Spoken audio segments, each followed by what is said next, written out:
welcome back to episode 2 of Let's Get Smoked Up. It's a little after midnight now, so that means it's Sunday, March 2nd.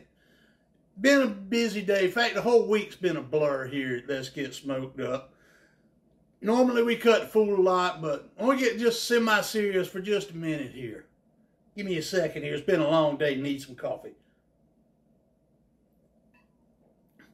Yesterday, March 1st, we uploaded the first episode of Let's Get Smoked Up to YouTube and finished that up at about 2:30. Well, what we didn't know is while we were doing all of that, our producer Sissy's boy, Vanessa,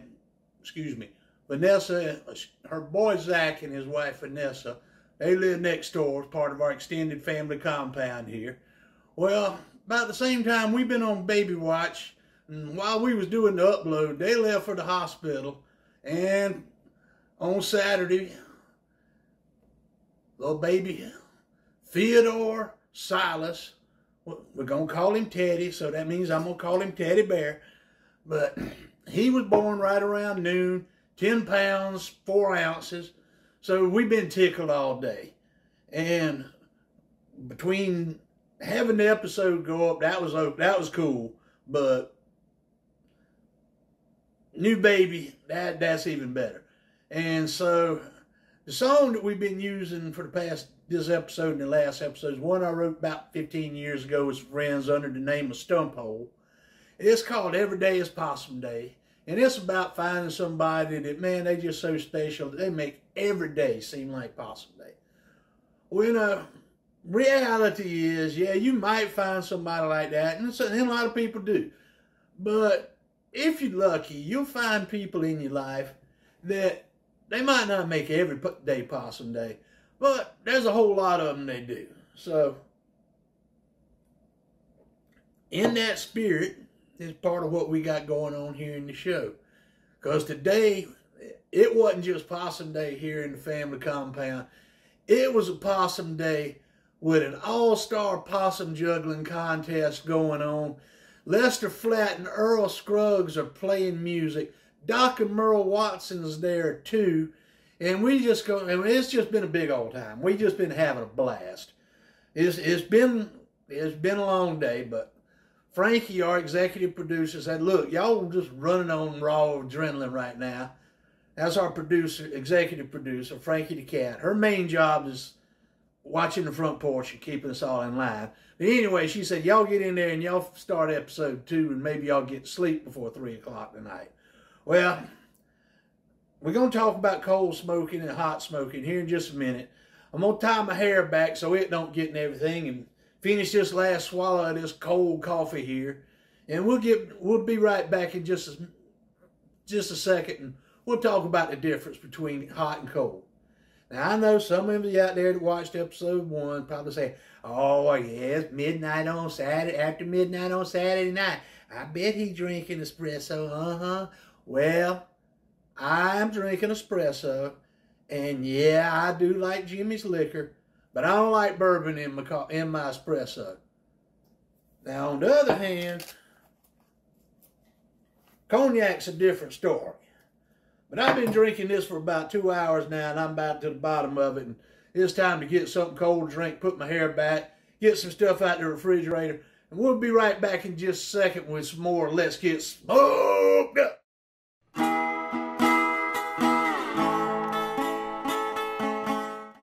All right, we're back.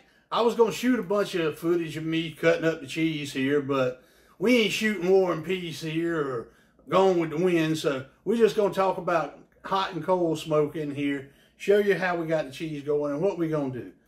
The difference between cold and hot smoking, and I may have said it earlier, but I'm old and forgetful, is simple. You either got turning your grill or your smoker or whatever on, or you're not. Hot smoking you are, cold smoking you're not. Cold smoking, what I do with my grill is I use this. It's called a smoke tube.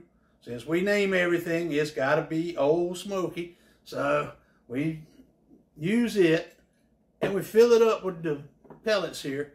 I'm using Pit Boss pellets because that's what I bought when I first got my grill. I've been using a competition blend of oak, hickory, and cherry. Really good stuff, but cold smoking cheese board that I'm on Facebook, that I'm going to we'll put the link up to it. They said that for cheese, fruit wood like this, like cherry here, is the best thing for cheese. Now, normally when you smoking cheese, I would cut it up in bigger hunks than this, fill up our smoke tube here, and do it for 4 hours. Now, a smoke tube here is good for about 3 hours, but we're not going to do that. What we're talking about is, say you decided to invite some friends over and you wanted to do some stuff later that night. So you got some steaks, you got some cheese, but you don't have any cheese that's already been aged for a while. We'll show you some of that here after we finish this. But you might want to just like, hey, let's smoke the steak, smoke some cheese, throw it on the grill when they get here, we'll have a good time. So what we're going to try is this. It's going to be an experiment, and I've read that it works. So shouldn't be that bad. We're going to, next time I cook some steaks, we're going to marinate them like we did, pat them dry, because the seasoning worked pretty good. We got some caramelization, but wet brown sugar don't caramelize that good when you put it on the grill. So pat them dry first, and then when you season them up, and while you're smoking your cheese, we're gonna cold smoke them for about an hour and a half, hour maybe. This usually lasts for 3 hours, but if you don't fill it up all, and then that's filled up all the way. If you don't fill it up all the way, you're gonna have a hard time lighting it. So I just fill mine up, and if it smokes on, I maybe throw something else on there with them, but we're not gonna do all of that. We're gonna just tomorrow, the wind is help looking right and everything, we're gonna put these on the grill and we're gonna cold smoke them, excuse me, in our cherry wood here. Right now, I'm gonna go to the refrigerator.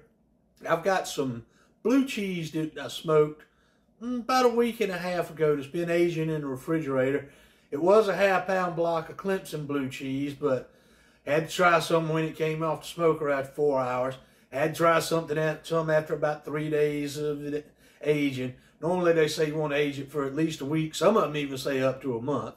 But I was impatient, and after 3 days I tasted it. It's pretty good. It's been about a week and a half now, so we're going to take a taste and talk about the process of cold smoking here. Give me just a second to get that out of the refrigerator, and we'll be right back with more Let's Get Smoked Up.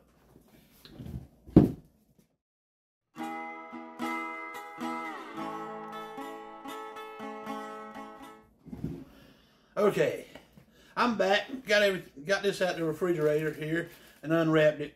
This was a half-pound of